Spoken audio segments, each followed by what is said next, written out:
Hey everyone, welcome back to our channel app tutorial. On today's video, I'm going to show you how to change your profile picture on Pinterest. It's very quick and easy, so let's get started. First, open the Pinterest app on your phone. If you don't have the app yet, you can get it from Google Play Store or the Apple App Store. Once you do that, launch the app and sign in.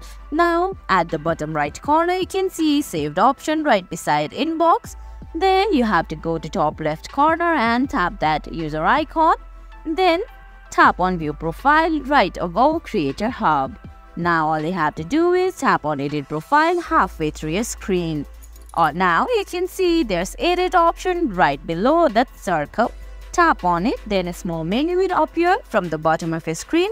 You can either take a photo or pick from a camera roll.